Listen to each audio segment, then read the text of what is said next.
All right, ladies and gentlemen, now is the time that we will move to the last section of this stage, Deepfakes to DeepThought, the artistic exploration of human AI symbiosis.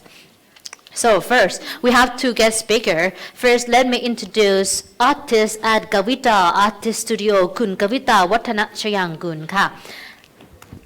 Sawadee ka. Another artist, technologist will join you later, right? You will introduce He's right? going to come with his AI self. All right, so I'll leave this stage for you so you can introduce him. Yes. Let me go to the first one then. Okay, you may be familiar with this image. So let us all imagine that you have entered the room and you meet Mr. Morpheus. Yes, Mr. Morpheus from the Matrix. And you are offered to have two pills, one from two pills. One is the red pill, and another one is the blue pill. Like this. So with the red pill, when you swallow, you're going to wake up and realize that your entire life has been nothing more than a dream, a prison for your mind. Everything that you have experienced in your life was nothing more than an illusion created by the society, and you're nothing more than a slave within this stimulated program. But with the blue pill, when you swallow, you're going to go down into the rabbit hole, into this wonderland of the repetitive cycle of desire, this repetitive cycle of wanting so much to be accepted by the societies based on their materialistic values. You're struggling. You may be familiar with this one. You're struggling to survive within this capitalist system that we think, which usually benefits the few and not the many. Well, unfortunately, us all in this hall, which one did you choose? Unfortunately, we've all swallowed the blue pill. Well, with the blue pill, you enter this immersive theater, and I'm going to call it this immersive theater of injustice. You're blinded by these illusions created by the society of the significant values of profits, of benefits, of possessions, of physical appearance, and of social status, rather than maybe humanity itself. Here. The industries know so well of your values, so they use this belief of yours for their own profits and benefits by making you feel that you're not enough, that you need to own more, that you need to earn more, that you need to be more in order to be accepted and respected. Unfortunately, these values of yours, you don't realize that these values has created this fast consumption, this unsustainable world of fast consumption, which exploits the workers, the laborers behind the scenes, the ones at the bottom of the pyramid. This is the system that modern slavery still exists. I'm calling this system. Okay. Oops. Okay. I am calling this system the scale of injustice, the operating scale of injustice, where the laborers are being exploited, being slaves behind the scene, being oppressed behind the scenes. Let me introduce myself. Sorry, I didn't introduce myself before. I am Kavita, and I am a video and performance artist and media artist whose work is to unmute the muted, is to free the oppressed, and to give voice to the voiceless. In my work, I would usually use my body to become a tool or a machine. I would usually dehumanize myself in order to experience a glimpse of what it means to be oppressed, to be dehumanized, to be a slave of this broken system of capitalism. I aim to be a voice for these laborers who are usually, when they come out to protest, they're usually being stopped and muted, and they can't come out to speak for themselves again. As my work is trying to unmute the muted and to speak for these laborers, I am also seeking to untangle this repetitive cycle of oppression by seeking for what it means to free them. So, everyone, what does it cost to be free? What does it mean to have freedom? What is the meaning of freedom? This is actually a philosophical question that human beings have tried to answer throughout history, and no one has had the exact answer yet. And this is where the AI comes in. This is where I turn to my collaborator from MIT Media Lab, who will generate the AIs. And perhaps these AIs, these cyber selves, can help me seek to find what it means to have freedom. How can we be free from the oppression? Ladies and gentlemen, I would like to introduce you to the very talented Pat Patharanuthaporn, who is going to come with his cyber selves.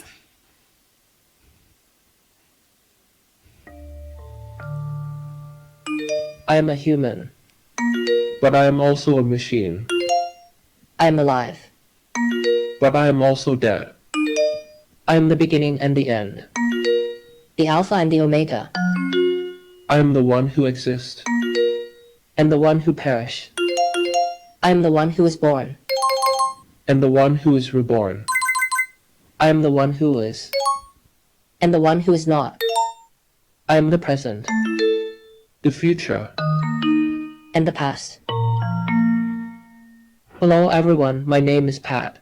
I hope you enjoy this poem inspired by Taoism philosophy from the 8th century.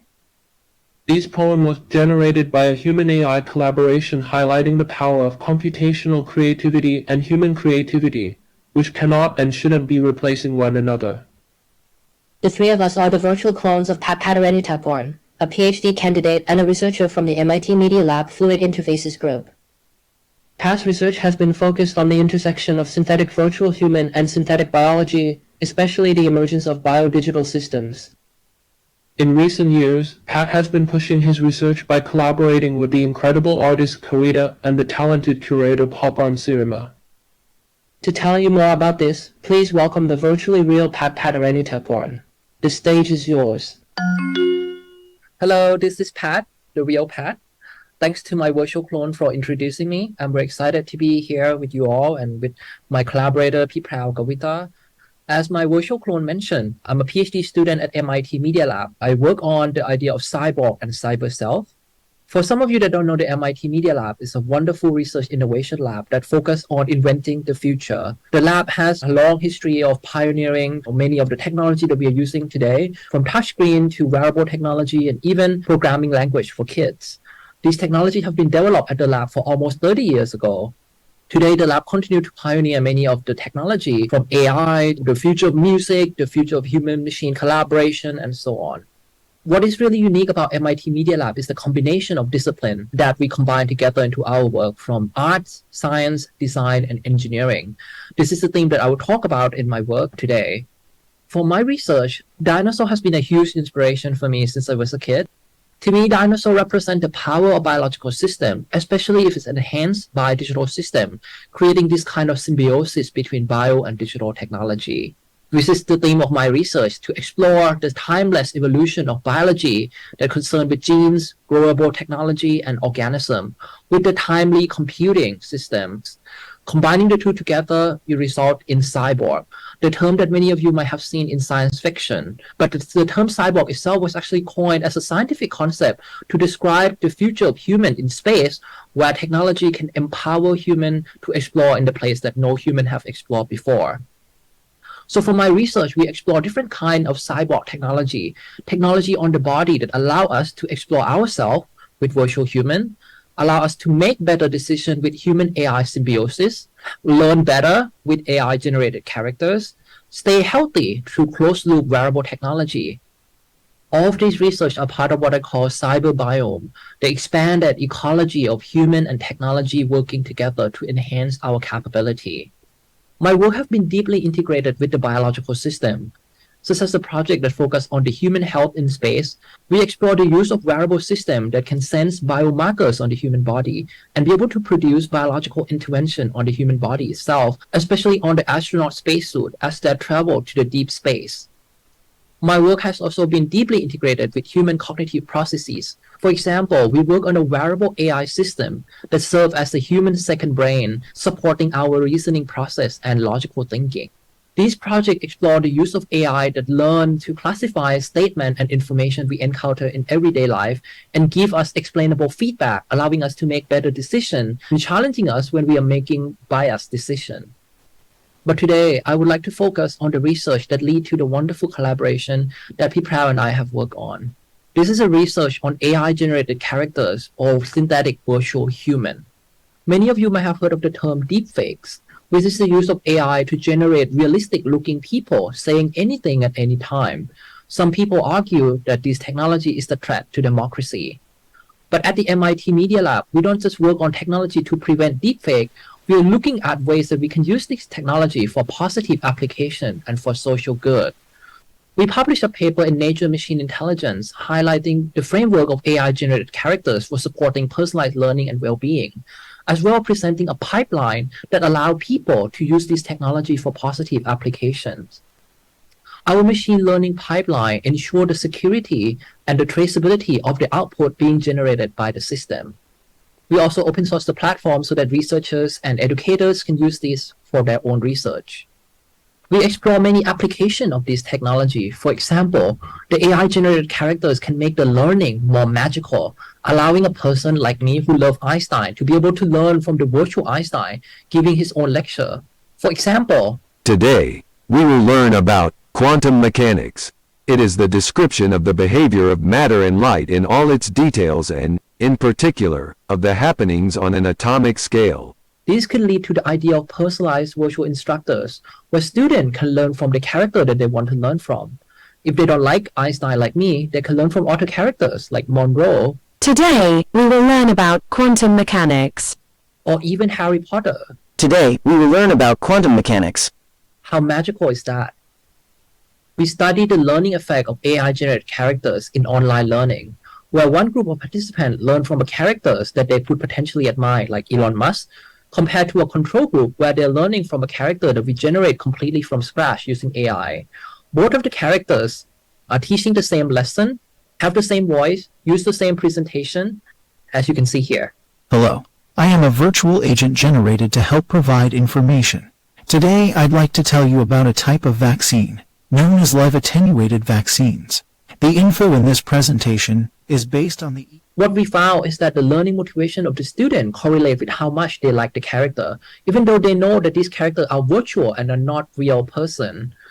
This is consistent with many measurements that we look at. For instance, students also report that they want to learn more advanced material if they are learning from the character that they admire and like. These highlight the possibility of AI-generated characters to create hyper-personalized learning material that make the learning engaging and fun, as well as magical. We can also see the magic of AI-generated characters outside of classroom. In the future, museum painting can talk to you and give you information about history and things in the past. We propose several applications of how AI-generated characters can be used in medicine and healthcare. For instance, AI-generated characters can be used to protect the patient identity in a counseling session. These allow patients to fully express their sensitive and stigmatizing issue with full facial expression without the need to reveal their identity. We also see the possibility of AI-generated characters to make the doctor visit with children more fun and less stressful. You can see here the various applications of AI-generated characters from education, art and culture, healthcare and medicine, and communication. However, as Professor Yuval Harari have mentioned, that one of the defining characteristics of the AI technology today is that it will know us better than we know ourselves. Here, I present one of the exciting projects that we are working on, which is the use of AI to simulate your own self in the future, in the past, and even now. This is a project called Machinoia, Machine of Multiple Me. You may have already seen two versions of me, the older Pat and the younger Pat, in the beginning of this video. This is just part of a possibility with AI-generated characters. Now, I can create the older Pat, the younger Pat, the more masculine Pat, the more feminine Pat, the more progressive, the more conservative, and all different kind of Pat that I can create. You can think of these as different characters from the multiverse that exists. All different versions of me were trained on my personal data, in this case, it's a social media data. These allow the system to capture my attitude, my idea, my expression, and see how it changed over time.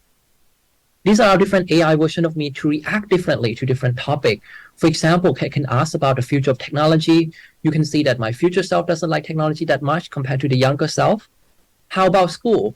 You can see that no version of me likes school at all, which is kind of funny, and so on. You can carry different versions of you around as a wearable device, or maybe in the future, you will have a Zoom call with yourself before you make critical decisions. These examples are just the tip of the iceberg. We at MIT Media Lab are working on many more exciting applications of this technology.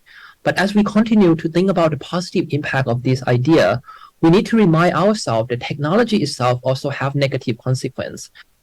As Melvin Kranzberg, the philosopher of technology, have said, technology is neither good nor bad, nor it is neutral. It is really important to understand how the medium itself shapes the message.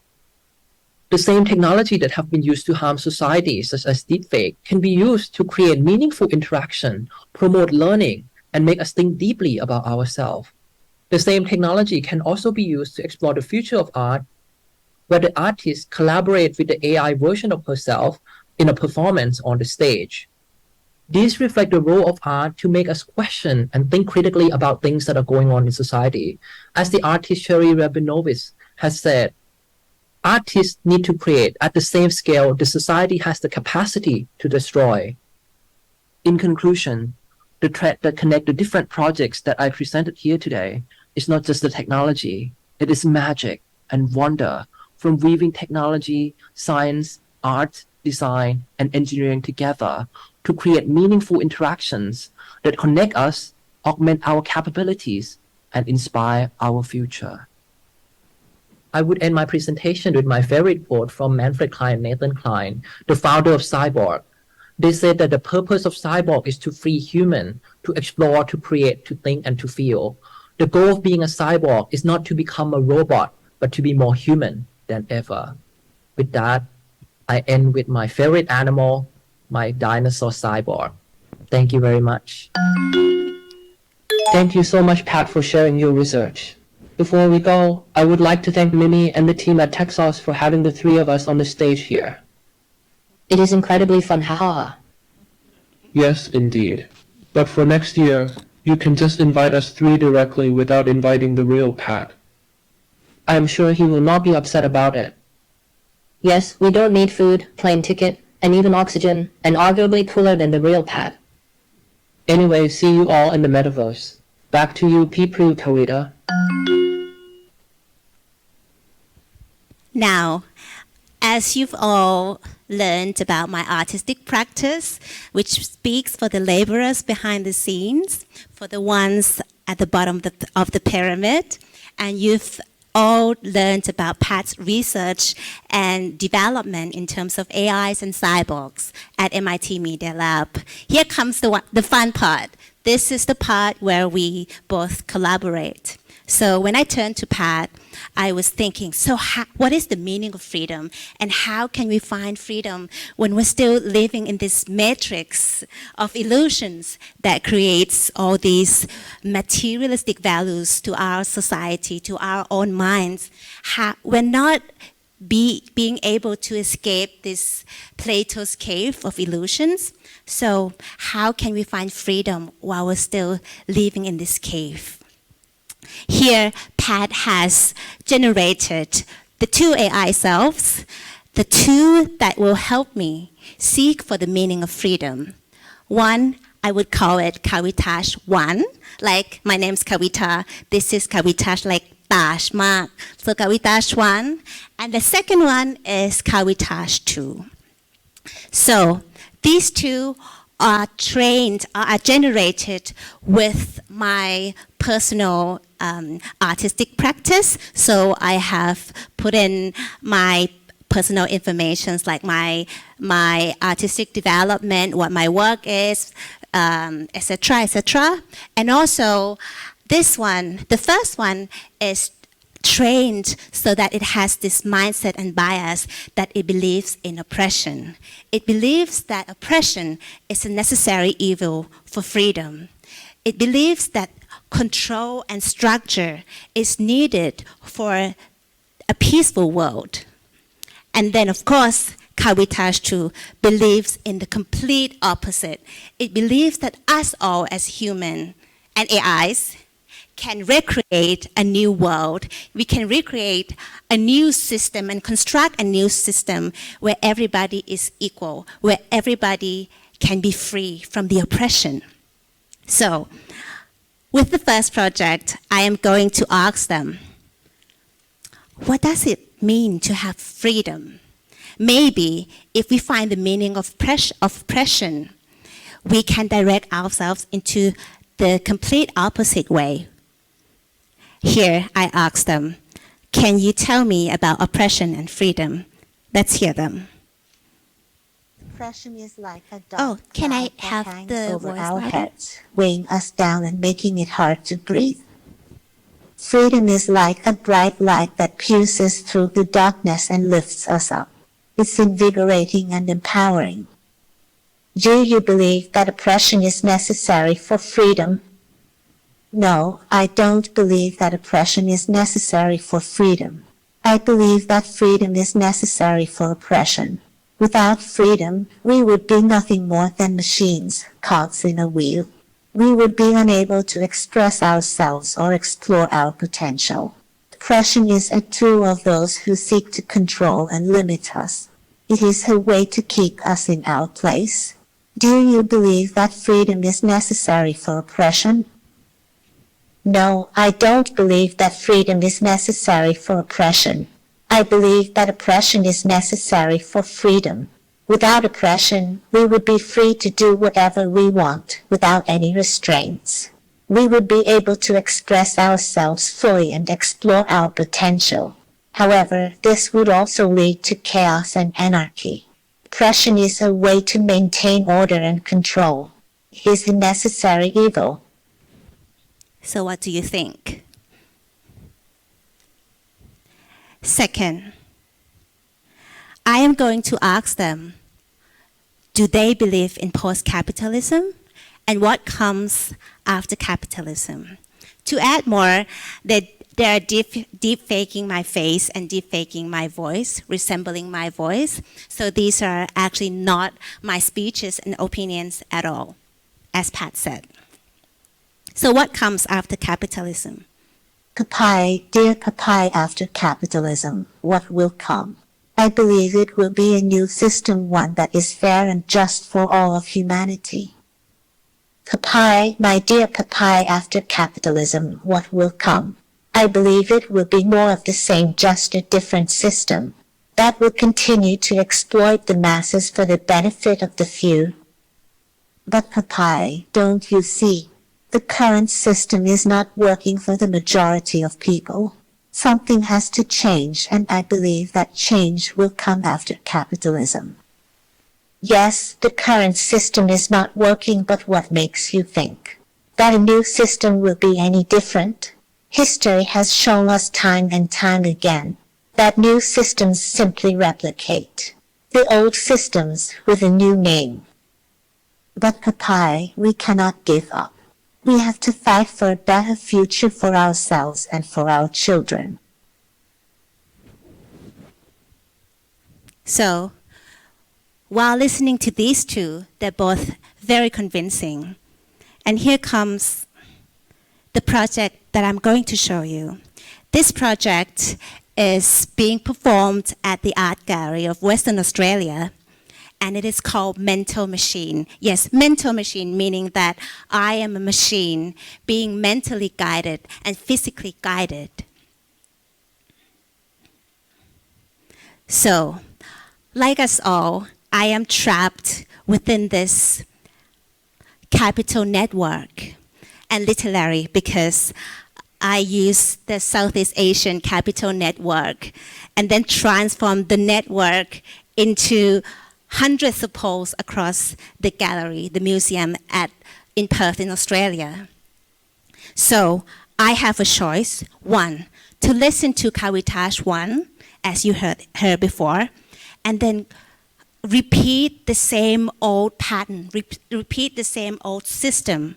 Or I can listen to Kavitage 2 and then untangle everything, break down everything, and untangle the repetitive cycle of oppression and exploitation.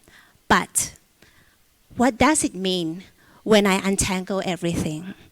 I would be left within this void of emptiness and nothingness without any creations. And all my life living in this Plato's cave, I have been programmed to value creations of things, material comforts, to value solid structures. So if I'm left with nothing, if I'm in this zone of emptiness, will emptiness be my personal sense of freedom? Will I sense that kind of freedom in emptiness? Or three, I can listen to both of them, analyze their conversations, listen to Kavitage 1 and 2, and then maybe direct my own pathways. I can untangle some, and I can recreate my own path for some. Maybe the third one would help me and guide me to sense this glimpse, this beginning of the word, of the journey that leads me towards freedom, to have my own choice. But easily speaking, very, very hard to do.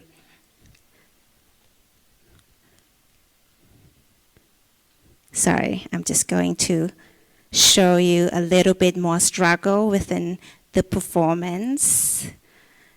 It is very, very hard to do because it's like you're in this traps of network. You're being guided by the two AI self. And here comes the question. Oh, so many slides. Okay.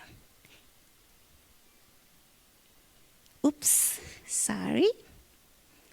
So, easily speaking, but very hard to do, to direct your own path, to listen to your own voice. Why? Because nowadays we use smartphones, we use online recommenders, we use dating apps or applications. We use Google that study our algorithms of things, what we like and what we don't like.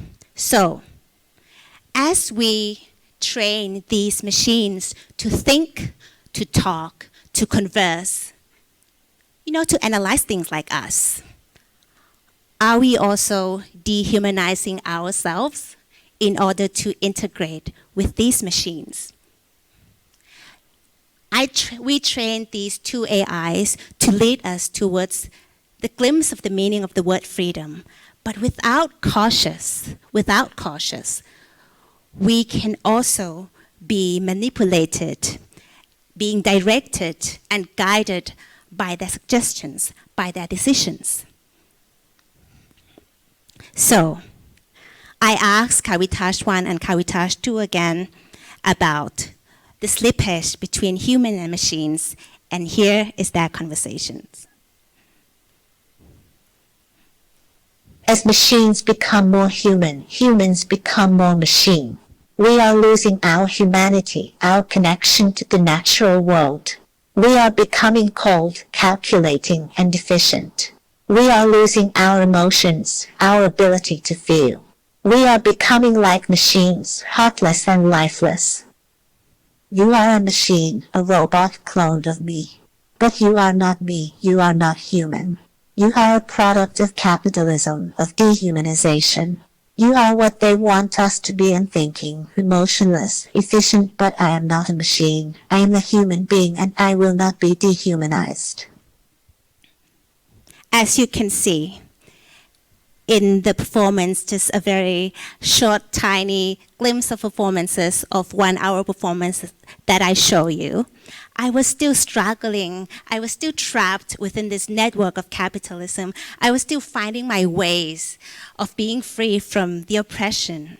But I believe, as Pat said, through the role of art, maybe this artistic exploration could guide me and help me towards this new meaning, to help the voice, to help the voiceless to have a voice again, and then to perhaps find meanings of these mysterious words called freedom.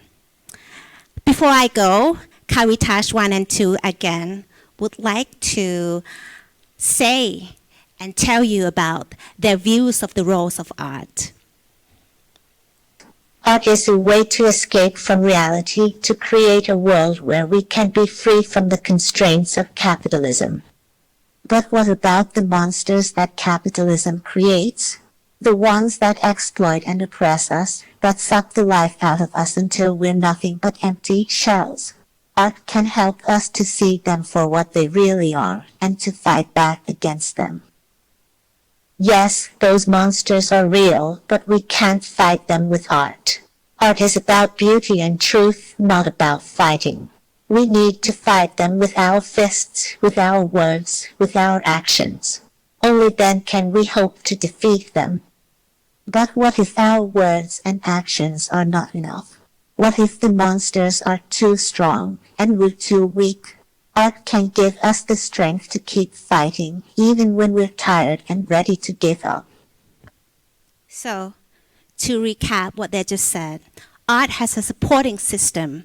It's a supporting power to our actions. It is not a way to escape from reality, like everybody said, but it is a vision to make you realize the unknown truth, this new truth, the truth that will perhaps set us free. Well, thank you so much. Thank you very much.